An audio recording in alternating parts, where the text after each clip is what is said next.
Hi, and welcome to episode 0 of the I Am Barabbas podcast. Now, I've already recorded episode 1 of this podcast, and in that podcast, I explain exactly why I chose the name Barabbas to be the name of this podcast. And so if you're curious about that, the answers are in that podcast, and I have not dropped that podcast yet because 1 comes after 0, right? But it was after I recorded episode 2 of this podcast series, when I was writing and thinking and praying, and the Spirit was speaking to me, and I was leading a Bible study, that I came up with some new material. And I thought, okay, this would be great for number 3. But the more the Spirit spoke to me, I realized, you know what? This should actually be number 1. But then the more I thought about it, it's like, no, number 1 is good as number 1, and number 2 is good as number 2. But this should be before number 1. And so what number's before 1? 0, right? And I'm not a math major. I'm a psych major. So I'm glad this is the most math I need right now for what I'm doing. And so I've decided to name this episode 0. And so, yeah, if you're curious about the whole Barabbas thing, stay tuned for episode 1. It'll drop in a couple weeks, and that'll all play out, and I think it'll make sense. But when it comes to episode 0 here, it relates to the article I wrote called "A Woman and a Robe," which you can find on theilthoughts.com, and that you've hopefully already read. If you haven't, I encourage you to go and check it out. And if you don't have the time for that, that's cool. If you've already downloaded the podcast or you're watching already on YouTube, you don't want to, take the time now to go and read that. That's cool. I'll just go ahead and cover the material that's in there at this moment, and you can always refer back to the article later. But in that article, I talk about this story that's recorded in Matthew chapter 9. And in Matthew chapter 9, we see that there is a woman who approaches Jesus while he's surrounded by this crowd of people. And she has been bleeding for 12 years, right? And if you don't know what that's like, I don't know how many of you would know what that's like. I could only imagine myself what that's like to be a woman who's bleeding for 12 years. That's like nonstop. It's just, yeah, it sounds terrible. Quite frankly, it sounds horrible. And in the article I mentioned, in first century Israel, there was a kind of culture that went above and beyond what God originally intended when He gave the laws that we find in the book of Leviticus, and specifically in Leviticus chapter 15, He gives a series of laws that have to do with what to do when a male or a female has an issue related to bodily discharges, right? So whether that's blood coming out of the body, from a male's body or a woman's body, or even if it's just doesn't have to be blood, any kind of fluid that's coming out of a person's body that isn't natural and is happening for a prolonged period of time. And he also included what is natural, for women as well, and for their periods, and all of these laws had to do with keeping the society sanitary, because if you can just consider and realize that there were no real sanitary ways of making sure that these kinds of fluids weren't contaminating people in their lives to the effect of keeping away any kinds of illnesses, right? Because we know that blood in general can carry with it diseases, and not just blood, right? With men as well, the fluids that come out of our bodies and from our penises can also carry with it diseases. We call them sexually transmitted infections now, but there are reasons why we try to stay clean and sanitary, and why we wear clothes, and why now there are feminine hygiene products and different ways to try to control the exposure that we have to these things. And so in those times, way back when God originally gave the laws in Leviticus, what He was trying to do, and if you read the chapter, the reason why I'm going into this, because it sounds kind of bad, especially in a time that we're in now. It sounds like a lot of punishing towards people who are bleeding, especially towards women, right? Like if a woman sits on her bed and she bleeds on it, then the bed has to be taken out and clean, and the woman is unclean. And just the language there sounds very judgmental, and doesn't sound very modern and everything else. But these rules were in place again for medical reasons. Okay, they weren't about a person's soul or their value. It was just about making sure people stayed clean and safe. And so by the time we got to the first century, the time that Jesus was alive, all of these rules did become about a person's value. They went beyond what God had intended when he first gave the laws hundreds of years before. And so when you come to this woman and her story, she had been bleeding for 12 years.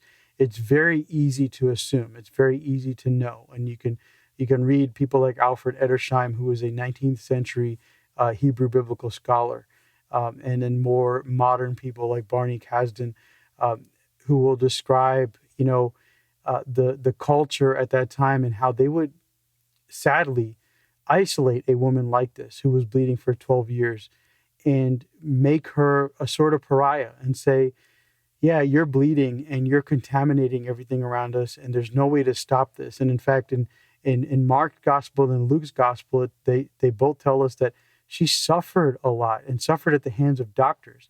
And both those gospels, you combine them with the gospel of Matthew, they tell us that she spent all of her money trying to stop this bleeding, and she just was kind of hopeless. And if you combine it with what you know in Leviticus, everything she touched, anything that she bled on, would have to be ritually cleaned. Everything was kind of, hands off for her. She wouldn't have been able to cook. She wouldn't have been able to serve her family if she had one. So it all depends, right, on how old she was when the bleeding started. So let's say it was her first period. Let's say, I don't know, she was 12 years old. Then she'd be 24. She probably would have, maybe she would never gotten married because there were laws about whether or not she could have sex when she was bleeding, that kind of thing. Let's say she was 25 when it happened. So then she'd be 37. Let's say she had a couple kids before she started bleeding. And then it's was she able to hold them and be with her husband, sleep in the same bed? And she, I don't know about you, but because of my training and having a counseling degree, I often think about all the different angles that can be covered in a one person's life, and just this ability to try to be empathetic to a person's situation. And I realized that, man, whatever the situation was, she had to be so alone and in so much pain, emotional turmoil, and not only the physical pain, but just emotional and psychological, mental turmoil over her ailment. And she tried, like I said, and you can read the Gospels, to get healed in so many different ways. Now, at some point, she hears about this man named Jesus who has been traveling around and healing people. And so she figures, hey, maybe he can heal me too. In fact, I think it's more than a maybe. She goes to go see him. And by the time she catches up with him in Matthew chapter 9, she sees him, and he's surrounded by this big crowd of people. And if you read Matthew chapter 9, Jesus had just gotten off a boat and into his home area, which was Capernaum. That was kind of his considered to be his adult hometown, his home base for his ministry, also considered to be Peter's hometown. And so he had just gotten back there, and he had a meal at Matthew's house. He had called Matthew to be his disciple at the beginning of chapter 9. They had this, dinner together, and there was all these great discussions they were having. And then Jesus was approached by a man who said his daughter had died. And so he's like, oh, can you come raise her from the dead? And Jesus said, sure, I can do that. And so he got up and went. And so now this crowd was just pressing around Jesus because they want to see him. They want to, you can assume, because Jesus wasn't healing anybody, that they knew that he was going to go raise a little girl from the dead. And so they wanted to be close to it, right? It's like if you've ever been to a concert or anything like that, you want to be close to the front row. You want to be up near the front, and you don't want to miss the action. Or you're at a football game, whatever. You just know you're there. Or really, it's more like when you see a celebrities around, you want to be as close as you can. Or not me really, but I see that on TV, right? People are there taking pictures, flashes, and all that stuff. They want to be as close as they can. And so this woman sees Jesus, and that's what's happening. And she's thinking to herself, if I could just touch the edge of his robe, I'll be healed. That's all I need to do, just touch the edge of his robe. But if you remember, I briefly mentioned earlier, if you read the article that I wrote, if she touches him, technically that's not violating the law because she didn't bleed on it, at least as far as I understand Leviticus 15, and I read a couple commentaries, a couple of research, some research. But the way that things changed by the time the first century came about, and the way that the religious leaders had really kind of increased the strictness of the law and their interpretations of law, I'm assuming that the belief at that point was that even just touching a woman like this would make her impure, or at least make his robe impure, right? So I'm thinking that she knew if she could just touch the robe and get away, she would protect him from becoming impure, and also get the healing she needed, and also, get away with anybody there knowing exactly what was wrong with her as well, because she'd be pressing through a crowd and touching all of these people and making them unclean as well, right? Which wasn't, again, the spirit of the law or even the letter of the law, but it was what it had become through the interpretation of men who were in control of the law, or what they thought the law was supposed to mean. And so she goes ahead, and this is Matthew chapter 9, verse 20. It says, just then a woman who suffered from bleeding for 12 years approached from behind and touched the end of his robe, for she said to herself, if I can just touch his robe, I'll be made well. And verse 22, Jesus turned and saw her. Have courage, daughter. He said, your faith has saved you. And the woman was made well from that moment. Now, there's not a lot of detail given to us there. If you read Mark's gospel account and Luke's gospel account, you see a lot more. And what you see in those two accounts is that when she first touched Jesus, Jesus's response was, who touched me? And it was Peter who responded by saying, what do you mean, who touched you? Like, everybody here is pressing up against you, right? What do you mean someone touched you? And Jesus said, no, somebody touched me because I felt power leave from me. And remember, she just touched the fringe of his robe. And Jesus, having been a rabbi, a Jewish rabbi at this time, he would have been wearing underneath his outer robe, this inner robe, this what's called a talith. And so would have had like these tassels. And that's what they mean by the fringe of his robe, that the Gospels mention, the fringe of his robe, just like these little tassels that kind of hang off the ends. Not really fancy, just these little knotted things that are supposed to represent the laws and the commandments and everything else. And so she just touched the edge of that, and he felt his power, the power that God had given him, the authority, right, that God had given him from heaven to heal and to do the mission that he was meant to do as the Messiah. He felt it actually leave through that little like frayed string on a robe to heal a woman. And he felt that, like, it's incredible, right? That he felt that. And when he called out that fact, and he said, who touched me? The other two gospels mentioned that the woman was terrified.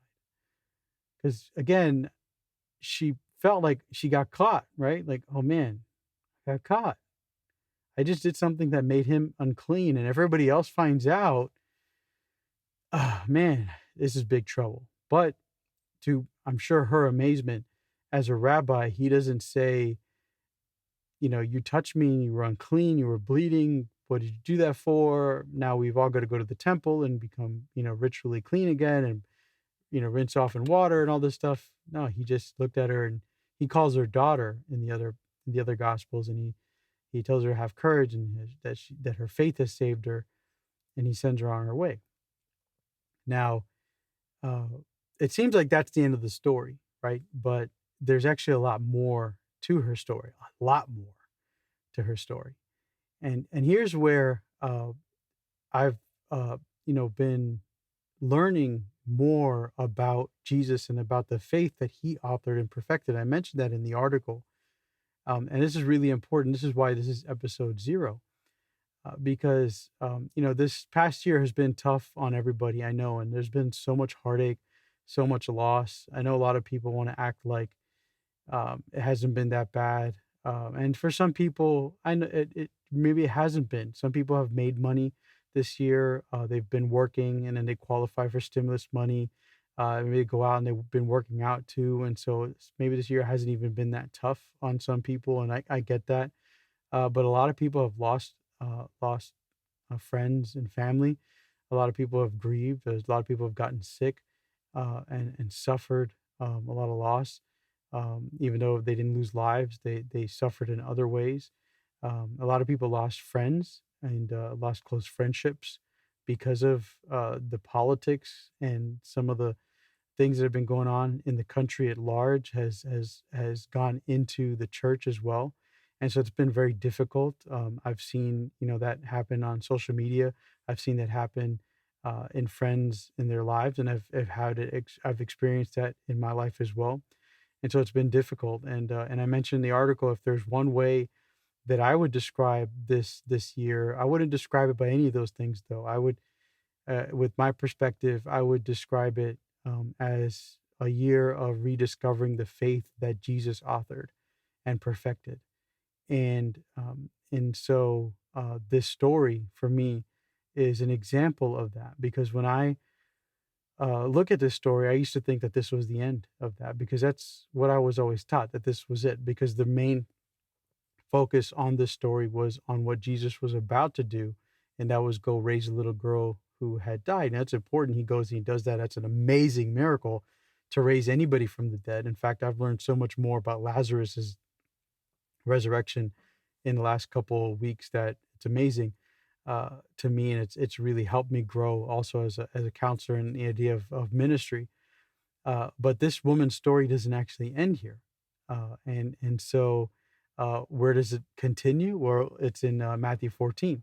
So I'm going to click on this right here and pull up Matthew 14. If you want to kind of look along, if you can, have a Bible with you. But I'm going to go ahead and read this in Matthew 14. At the end of Matthew 14, at verse 34, it says that when they had crossed over, and speaking of Jesus and his disciples, they were in a boat again. And this is following Peter's attempt to walk on the water, and he did that, right? But he began to sink and everything. So it says that when they had crossed over, they came to shore at Gennesaret. So it's Jesus, the disciples, they landed at this place called Gennesaret. And it says, when the men of that place recognized him, they alerted the whole vicinity and brought to him all who were sick. Now, in the past, and I don't remember exactly who taught this and where I learned this, but I know it was in my home church, or it was someone related to the Plymouth Brethren tradition, right? Because I wasn't for that long outside of that tradition. And I know for sure it was someone belonging to that tradition. I learned that this place was the place that, or close to the place where Jesus had performed a miracle where he cast out two demons, and or depending on who you read, so it's Mark chapter 5 or Matthew chapter 8, actually, where Jesus had cast out a demon, and the demon went into a herd of pigs, and the pigs then went into the sea. And as a result, the people in that town freaked out because they saw the whole thing happen. And so they told Jesus to leave because they were not happy with what they saw. They were scared and everything else. And so when this person, I don't remember exactly who again, got to this passage, or they used it when they taught that story, they then went to this passage and they said that when Jesus came here, they the people then recognized Jesus as returning, and it's like they repented. They were sorry for kicking him out, or asking him to leave. I should say, they didn't kick him out, but they asked him to leave. And it's like they had repented. So finally their hearts had accepted the miracle and the casting out the demons. And maybe it was the testimony, the people who had the demons taken out of them. And over time, they're like, wow, these people are normal again. And so they recognized them and they asked Jesus to come, and they brought everybody who was there, who was sick, to come and be healed. Right. Uh, and so I was, I'm leading this Bible study with some family members, and I was studying this passage, and I was focusing on the first part of the chapter for most of the day as I was prepping for the Bible study. And then when I got to this part, I was like, okay, I remember this from, way back in the day. This is what this is about. And I just wanted to confirm. So I looked at the map and looked at the name Gennesaret, and I looked at the map again. I was like, well, wait a minute, this Gennesaret is not on the same side of Gadara or the Gadarenes where that pig story happened. They're actually on opposite ends of the map. Then I clicked on it again. I zoomed in and I started Googling stuff because, like, what's going on here? Why am I not seeing what I'm supposed to be seeing here? Right. And then I found like this one blog post that talked about what I thought I was supposed to be seeing. And they talk about Gennesaret and Gadara, the names of Decapolis. And so I was, getting some confirmation bias, right? That means when you believe in something to be true and then you start searching around looking for something to support that belief. And so I was starting to get some of that, but then I was like, wait, what am I doing? Like, what makes this one blog that I found on Google or through, searching more accurate than the maps that I'm seeing with my eyes? But uh, my time ran out. It was almost time for the Bible study to start. I had to set up some equipment, get ready for Zoom or whatever. So I was like, oh, okay, you know what? Forget it. I don't know what this region is, why these people recognize Jesus, but it's not the pig story. It's not that demon possessed man story, whatever. And some of you who are watching this, you probably know where I'm going with this, right? Because you've studied this and you know exactly what this is about. But for me, this is brand new. This is just a couple of weeks old, so it's pretty cool for me. So I'm excited to tell this story. As I was leading the Bible study, as the group was talking about Peter sinking in the water, I started to look ahead because that's if you ever lead a Bible study, that's what you do. You look ahead to try to remember, okay, some of the thoughts. And I got to the passage and I was like, oh man, like what is this about? And the Spirit, got me to verse 36, right? Which I haven't read yet. And it says they begged him that they might only touch the end of his robe. And as many as touched it were healed. That's when the Spirit really spoke to me clearly and said, go back to Matthew 9 and the woman. And I was like, oh. So I went back to Matthew 9. So everybody's like doing their discussion. I had my wife sitting next to me and a couple of people on Zoom. And so I'm going back to the passage in Matthew chapter 9. I'm looking at it like the woman in the robe, right? The 12 years of bleeding. And I go back to this, touch the robe. And I looked at the map again. Gennesaret. It's not that far from Capernaum. They're actually just, a few miles apart. This must be her hometown. So what must have happened was she, was in Gennesaret and she heard about this healer in Capernaum. And so she went up to Capernaum to get healed. And right at the time when Jesus was asked to go heal this little girl was also the time that Jesus, that this woman caught up to Jesus. And it was like working out all at the right time, according to, God's plan and what Jesus knows what's happening. And she went and touched him and she was healed. And then she must gone home, right? And everybody must have been, and if I don't know about you, but if you've been suffering for 12 years, and I actually have a story related to this, but I'm going to finish this up. She must have gone home and started telling people like, hey, look at me, I'm clean. Or I don't know, maybe if she was at home and she had to sleep in a separate bed. And actually my wife and I and my mom, not too long ago, we were all hanging out, watching a movie as a Indian movie called The Great Indian Kitchen. And in it, this woman marries into a Brahmin caste, which is like the highest priestly caste. It's the highest caste overall in India, but they're because they're priests, and they have very similar rules and laws about women who have their periods as first century Jewish people did. And this is like modern day movie. This isn't set in some ancient time. And in this movie, it depicted how this woman, she was responsible for everything in the kitchen, scrubbing and cleaning. She had to cook every meal and everything else. Actually produces a lot of anxiety watching this movie, seeing how much responsibility she had and how she had to do it all on her own. But when she had her period, she actually had to go off to a bedroom and she wasn't allowed to do anything. She wasn't allowed to cook. She wasn't allowed to clean. She had to stay in a separate bed. Her husband wasn't even allowed to enter into the bedroom that she was in. It was actually the only time she was able to rest, but she hated it because she couldn't do anything. She couldn't even leave the room, right? They brought her food. Like it was a terrible existence.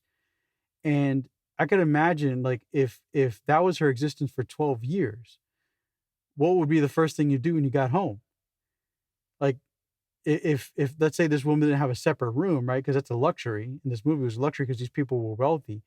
Let's say her bed was outside of the house. It'd be like grabbing that mattress and like dusting it off and like bringing it back in. And people are like, what are you doing? What are you taking the mattress inside for? It's like, yo, I'm done bleeding. I'm done. And what do you mean you're done bleeding? I'm healed. Like, oh, the doctor's fixed you? You got a cure?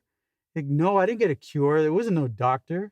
I went and saw the healer up in Capernaum. There's a healer in Capernaum? Yes, I saw a healer in Capernaum. How did he heal you? This is the thing. He didn't actually really do much. He was just walking, and I snuck up behind him and I touched his robe, like the edge of his robe. What do you mean you touch his robe? Yeah, I just snuck up behind him. I touched the fringe of his robe. You know, the talith, like the little knot that's hanging out the back of his robe. Yeah. And immediately I felt the blood dry up, like it stopped. I felt it go away. I think it was Mark's gospel. It's all running in my head now, but I think it was Mark's gospel. It says she felt the plague that was in her leave her. The plague of blood, going back to the idea of the 10 plagues in Egypt, right? Just like a plague of blood left her. And they would have been like, so you just touched his robe and you were healed. Yeah. And it was gone. And then what? Then I was about to get out of there, but he called me out because he felt it, the power leave him. And but then he just said that I was his daughter. And he said that I had faith, and said I can go home. I have courage and to go in peace. So I'm here and I'm happy. And like, that's it. That's it. And so now Jesus comes to this spot. He didn't sail up to Capernaum where he could have, where he normally does. Instead, he sails specifically to Gennesaret, which is going to require that they have to walk a little further up to where he goes home, or what he calls home. But he does it on purpose, right? And when he gets there, everybody recognizes him. Why? Because of this woman and her testimony. And here's what's really amazing, and this is where the idea for this podcast was important to record now instead of later. When this woman shared her testimony and these people came forward and said to Jesus, okay, we're ready to be healed. Now we're going to line up and start touching your robe. Okay. Jesus didn't say, my robe? No. That's all wrong. You got it. You got the message wrong. Like, okay, I know she touched my robe and she got healed, but let me sit you down. Let me tell you the right way for me to heal you. First, you have to have faith, right? And first you have to know my name, and first you have to call me by the right name. And before I heal you, you know what? There are some requirements. Okay, before you enter into this relationship, before I give you what you're looking for, you've got to meet requirement A, B, and C, and then D and F. No, he doesn't do that. He doesn't do that to her and her testimony. He actually honors her testimony. He honors her voice. He honors what she has to say about him. What she had to say about him was that he is so powerful and he is so wonderful and so great that all you have to do is touch his robe and you'll be healed. Is that good theology? Yes. Why? Because it brings people to Jesus. Now, saying that is going to make some people sit back and be like, oh, what do you mean? Yeah. If it brings people to Jesus, it brings people to Jesus. And it brought people to Jesus. And not just one person, it brought a whole town of people, a whole vicinity of people to Jesus. And you notice what happens, right? It says, and I'll read it again, they begged him that they might only touch the end of his robe. Only touch, only. That's that they only wanted to do. They didn't want him to put his hands on their heads. They didn't want to touch his feet. They didn't want him to hug them. They didn't want him to do anything else, but they didn't want him to do anything. They wanted to do the thing. They wanted to do the thing. And they wanted to touch the end of his robe. And it says, as many as touched it were healed, which means he said, come on down. Come and touch it. Let me heal you. Because that was the faith that she had. And that was the faith and testimony that she gave to those people in that town. And so then that was the faith that they brought to Jesus, and that was the faith that he honored. That's like an amazing story. And no one else is told to have been healed this way or come to Jesus this way. But this is how the whole vicinity in this whole area of Gennesaret, how they come to Jesus. It's just amazing, right? But that's not how things work in the church today. Or at least not just today, but for years and years and years. The church today likes to control the narrative. The church today likes to make sure that they are controlling the testimonies of the people who sit inside of their walls. And that's where I experienced spiritual abuse. I experienced a lot of spiritual abuse growing up. I didn't even know what it was called. And actually, read a book by Diane Langberg over the course of the last month and a half about spiritual abuse. She called it redeeming power, and it's about abuse and authority in the church. And in it, she talks about all the dynamics that are at play there. And so, if you want to read the book, I highly encourage it. But I didn't understand exactly what had happened to me back in 2012 until I read her book. And then I realized that I was a victim of spiritual abuse. And it was at the church I had called home since I was a small child. I was when I accepted the Lord Jesus as my Savior. I had been attending that church. I went to Sunday school at that church from a very young age. There was a short time period where some of my family members tried to start an Indian Plymouth Brethren church, and then there was arguing and fighting, and so we ended up coming back to the American version of the Plymouth Brethren Church here in Miami. It's called the Bible Truth Chapel, and it's still here in Miami. And so I grew up going to that church. I was baptized at that church, and I have very fond memories being at that church. There are a lot of people there that I love at that church. And then when I went away to college, I didn't actually wanted to go away to college. And I had two reasons: because my family was still here in Miami, and because the church here in Miami. I had no desire to leave at all, but because I had gotten into, the University of Florida, that was supposed to be a good school. And so I was supposed to leave to attend, a good university. And eventually I found my way back, and I moved back to South Florida in late 2008. And despite the fact, living 40 miles away, I only wanted to be attending Bible Truth Chapel. That was my hope and my goals. And so I did that. And I was faithfully attending and serving there and doing everything I could, like I was raised to. Over the years, over my life, I always had this one struggle that would never go away. And it was similar to this woman's struggle in a lot of different ways. It was something that afflicted me for about 12 years. It was something that it wasn't consistently over 12 years. It was for a long period of time, though. It was every March through September, I would suffer with depression. And it was a debilitating depression from the time I was 16 to 28. I'm 37 now. So this was running for going back to 9 years now is when it ended. But it was a real struggle for a long time. And when you're in depression, and you're depressed, you tend to isolate yourself from people because of those feelings of sadness and loneliness, and you're always crying, and you just don't know why you're so sad. And there's all these emotions that are going on. People invite you out and stuff. You say no, you don't want to do it. So you put yourself into that place where you're alone. And then you say no so many times that people stop inviting you. And then you see them hanging out, then it hurts even more because you're like, why didn't they invite me? But you kind of did that to yourself, right? So you see yourself as a pariah. You see yourself as someone who's unclean, someone who's unworthy, someone who's not worth even being invited out, being seen around other people, right? So I kind of relate to a little bit to this woman and her bleeding. I just didn't seem like I was part of society, especially during those times of depression.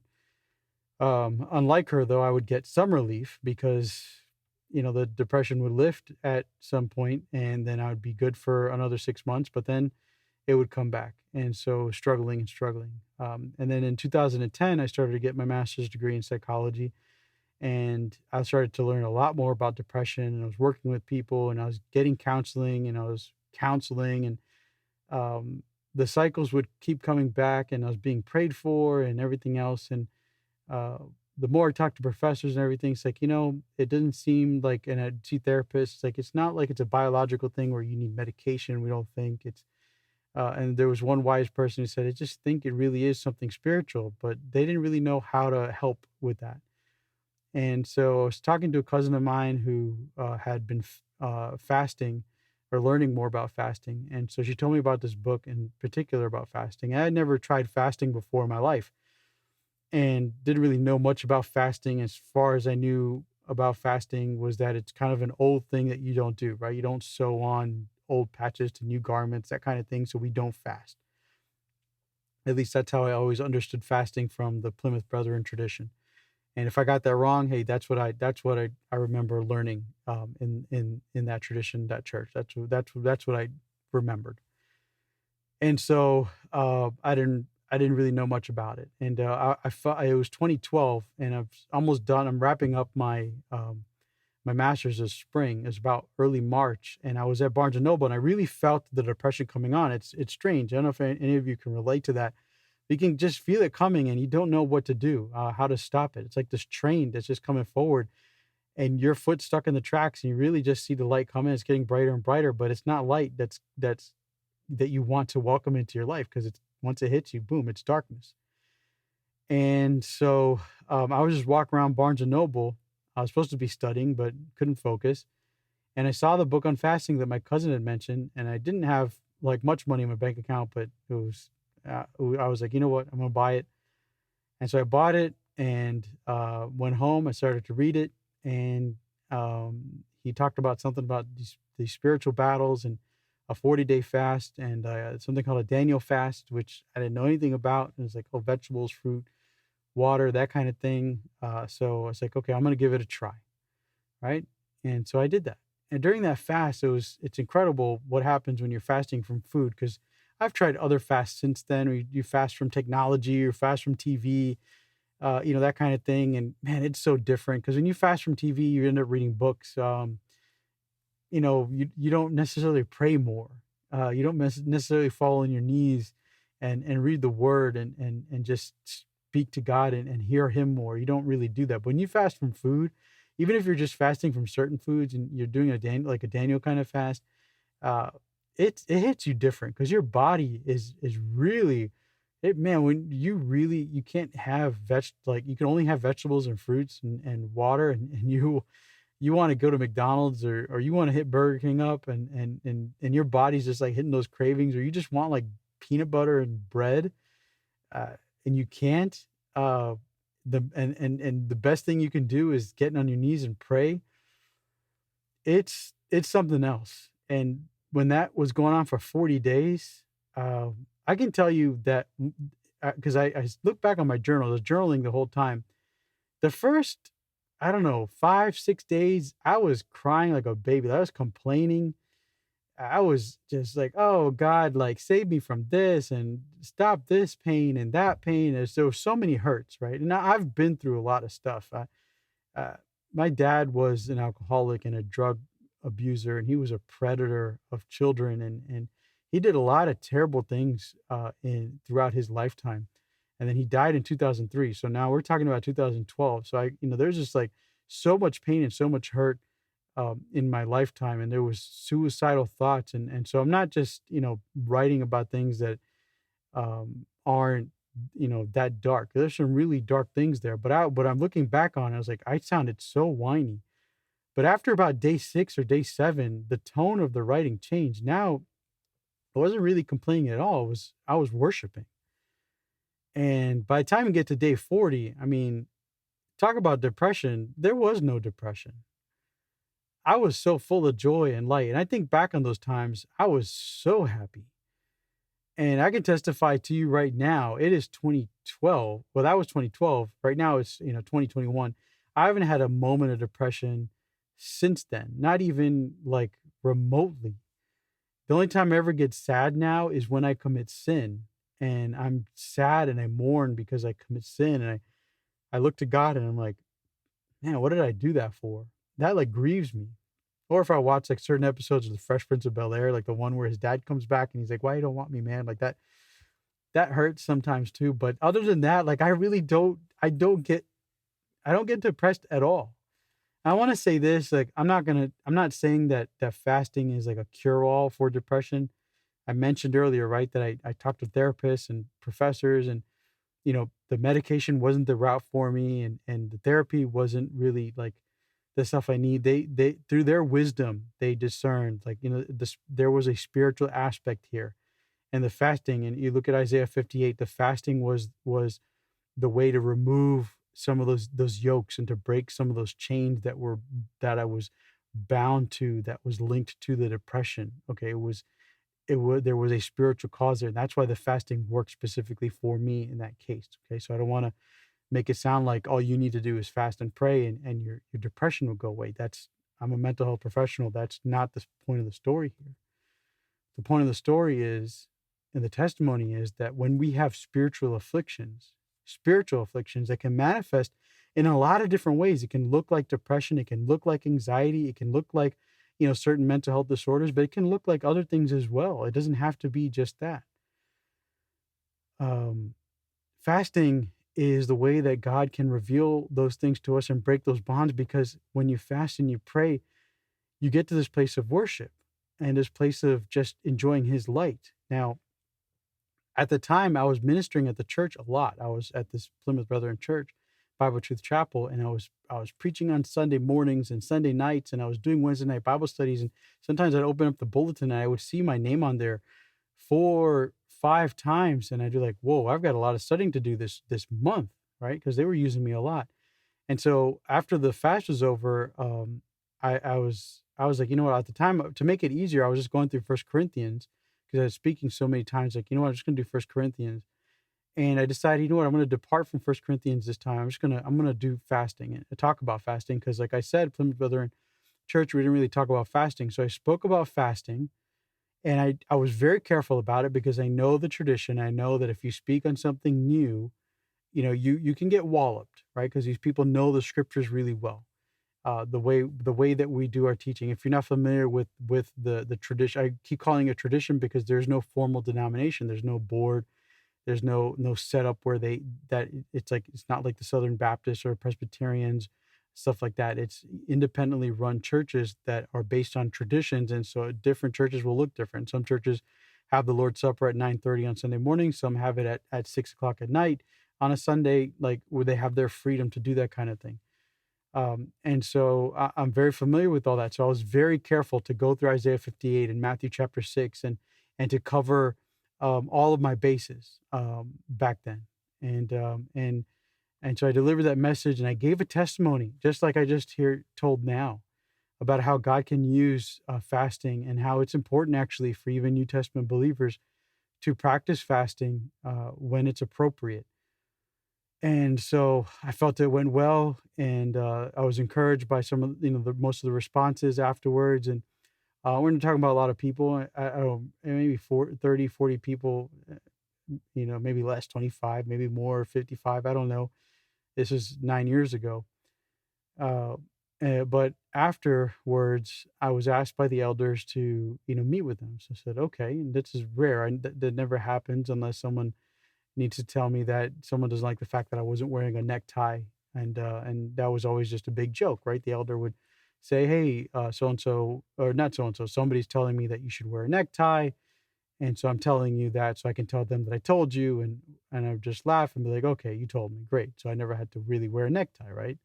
That was the only other meetings with the elder I'd ever had to do. So the elder sat me down this time, and this felt way more serious. And one of them, they had the Bible open.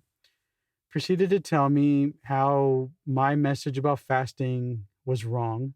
Again, this was 9 years ago, so all the details I don't remember exactly, but and what passages they used and how they justified what they were about to tell me. But what they told me was I placed burdens on the people, that I basically I sinned against their congregation by what I preached on that night. It was a Sunday night service, I believe. And so I walked away from that meeting disillusioned. I didn't know really what had happened. And so I went to two men, um, Frank Gomez, who was my Sunday school teacher for high school from ninth grade to 12th grade, and Nelson Jimenez, who I looked up to a lot. And when I talk about this stuff with my dad, his family, he and his wife, they would come and they'd pick up my siblings and I and take us to church, and whatever help my mom needed, like he, he was always there. And so I asked the two of them, you know, what I did wrong. And I told them what the elders had told me, and both of them in agree. And I asked them separately. Both of them agreed. They said the same thing. No, you handled the word well. You rightly divided the word was the phrase that I heard both times. And so I didn't get it. But what proceeded to happen after that is I was shut out. I went, like I said, from speaking multiple times in a month to nothing at all. I would not uh, feel like I was welcome at the church anymore. I didn't feel like I was part of the church anymore. This was a church that I had grown up in since I was, very, very young, right? I mentioned that earlier. And at the time, I was 28 years old. So it's like almost over 20 years of existence at this church with the short, time frame where I had gone away from. It's not short, I guess like 6, 7 years where I was away for college and coming back and stuff like that. But I always felt like this was my home. And every Sunday I went to that church, I just felt like I didn't belong. Now, I wasn't depressed, but it was like all those feelings were back. And it just was strange. I didn't know what to do. I didn't know what to say. And at the time, a girl that eventually ended up meeting or marrying, excuse me, she had her church, and I didn't really like any other church style, right? Our the tradition is very quiet, contemplative worship. In 9:30 to 10:30 is the Lord's Supper communion every Sunday, and there's no music. You just sing a cappella and you read the Bible. You just think about the Lord and His suffering on the cross, and you worship that way. And so I've visited other churches before, and I'm not into all the music and everything else. It's hard to concentrate. But she'd tell me, I talked to her about it, or I mentioned to other people, but not like a lot of details. And just like, what, maybe I should just start going somewhere else. And her church started like at 11 something. So it was important for me to do Lord's Supper every Sunday. So I just started going to the Lord's Supper from 9:30 to 10:30. I'd hang out a little bit with some of the younger group that were there, the younger crowd, like my brother or some of his friends, stuff like that. And then I would leave. I'd go to her church, and I would just sit there. People would be standing up and raising their hands and singing and all that kind of thing. But I just sit there and I'd have my Bible open and I'd be reading. And then the messages would start. And the pastor there, Rob Porras, his style of speaking was good for me, because he would speak a lot about identity and how we are the beloved and that kind of thing. And that's actually a big part of what episode 1 of this podcast series is about. And so that was necessary for me. It was healing for me. But man, I just didn't feel like I had a home. I felt like I was wandering. And nobody asked me where I was going or what I was doing. Not sincerely anyway. Nobody asked me, what happened, why I wasn't ministering as much. And I was still doing like this Tuesday night outreach thing where we play soccer and share gospel and everything, but that was it. Because that wasn't with like the main church. That was just a bunch of people that came out, play soccer, that didn't go to church there. And that ministry was growing. We'd get 30, 40 people, strangers, to come out there and minister. And eventually the elders, felt like that needed to be shut down too, because that didn't fit their narrative either. And I want to go into all those details too, but I had to stand up for some of the people that helped me with that ministry. And I was like, I didn't like what they were saying about them. And I said, no, you don't want them. You don't want me. And I already knew that. And eventually I married, my wife, and I just committed to going to her church and helping them and doing their youth group and ministering there. And I started speaking there and I just left the church, and I know that they just assume it's because I got married that I left, and I was committed to them and went to the church that my wife was going to. But no, if this abuse hadn't happened, and it was abuse, this is the definition of spiritual abuse. They sought to protect the system that they served. And it was evil what had happened. And it hurts me to say that because especially with one of the elders, like I'm close to his sons and his wife and him too. And honestly, I just feel like he was complicit, was just silent, complicit in what was going on, and he didn't want to do what was done, but he like had to. I don't know, it's hard to explain. But in reading this book, and reading the book by Diane Langberg on redeeming power and abuse and authority in church, you can just see how that happens in churches a lot. That you have, especially with in systems where you only have two who are in charge. You have one who has this authority, and one who ends up being uh, along for the ride sometimes. And so, yeah, it pains me to bring up this story now because I feel like it's harmful to reputations. But if I don't speak against it, then what was spoken against me and what was evilly spoken, was wrongfully spoken against me, continues to be spoken. And in this book by Diane Langberg, she talked about how for the power of someone who's been abused and traumatized to be exercised, the first thing that they need to do is exercise their voice. They need to speak. And I mentioned earlier, what is this ministry about? What is Thayil Thoughts and the I Am Barabbas podcast about? There's one thing about what the name means, but what the ministry is for, it's about helping people who have lost their voice because of abuse in the church find that voice. And this is me, and this is my opportunity to now give voice to what I went through. And that was a long time period. I told the story, but that was May 2012 when I was sat down and told all the ways I was wrong. And then all that time of abuse, and I was silenced, and I sat there and I went from sitting, towards the middle front of the church to all sitting in the back row to eventually just leaving and not really having anybody thoughtfully ask me, hey, what's going on with you? That happened over the course of 2 years or a year and a half. And I was just silenced. And so this is my chance to now speak out against that. And it's funny, when I first thought about recording all this, and I actually did a trial run and try to figure out how I was going to say things. My wife heard how I was speaking, and she was worried. She's like, are you sure you should be naming the church and everything else? And I said, absolutely I should be, because how else am I supposed to tell my story? And how else am I supposed to get my voice back?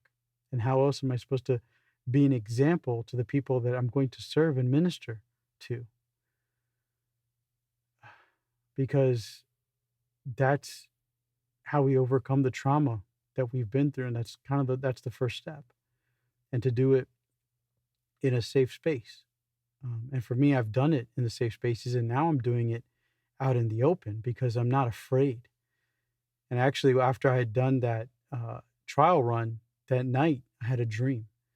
I had a dream that I was at Bible Truth Chapel, and I was sitting right by the office, the main door to the office that the other elder, the one who had all the power and the control, usually was in. And he opened the door in this dream. And he was laughing and kind of scoffing and mocking me. And in this dream, he said, come on, Reggie, come on, let me give you a date. Let me give you a date to speak. Come on, when do you want to speak? How about August 28th? And in the dream, I actually thought to myself, oh man, if he gives me a date to speak, then probably shouldn't post that video. And then I said, okay, fine. Yeah, I'll take August 28th. And he said, okay, great. All right, good. Okay, I'll give you what you want. Just mocking me and laughing and smiling. And then he closed the door.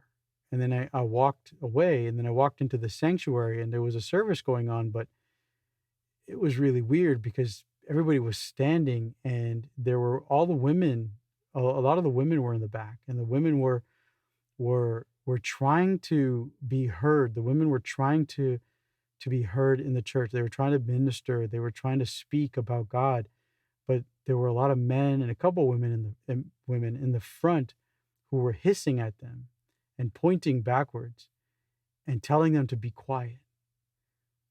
And then I stood next to the women who were in the back, and I had to sense like, no, they need to be heard. Why aren't they allowed to be heard? Their voices need to be heard. And it got so intense that I said, you know what? No, I'm leaving. I'm getting out of here. Why am I here? And so I walked out. And as I was walking out, there were a couple people who were saying, where are you going? They were mocking me again. And they were saying, where are you going? Isn't it too late for you to go anywhere else? It's too late. Look at the clock. And I looked at the clock. It was like 11:40 something. I said, no, it's not too late. I'm sure I could join a meeting somewhere else. Something is starting now. And they're like, no, it's too late for you to start anywhere else. And it's like, no, it's not too late. And then I woke up, and I think the dream makes a lot of sense, right? It's the enemy, his forces, his demonic forces, and their wishes and their desires to keep me silent. And they silenced me so many years ago. And they're mocking and they're laughing, and they're making fun. And it's like, oh, this is what you wanted back then. This is all we need to give you to stay quiet. Here, this is what you can have. But in order for me to have that, got to continue to allow others to be abused, others to be silenced, especially women. Women in that tradition are not allowed to speak. Literally, they're not allowed to speak. Even when they're allowed to speak, we used to have these Sunday night Bible studies at someone's house, and they would tell the women like, "Hey, you can speak," and you could feel the tension. Like some would speak, but you could feel the tension. Like they knew, like, traditionally in the church, they're not allowed to speak. In the church building, usually they're not allowed to speak during meetings. They have to wear hair coverings, and they're not allowed to speak. And just, there's an abuse that goes along with those teachings.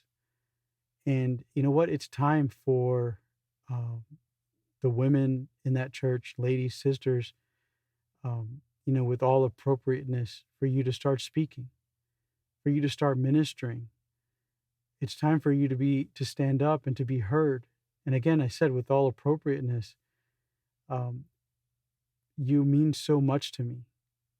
So many of you have poured your life into me. And it's why I have what I have, the boldness that I have, the knowledge that I have. All of my Sunday school teachers up until Frank were women.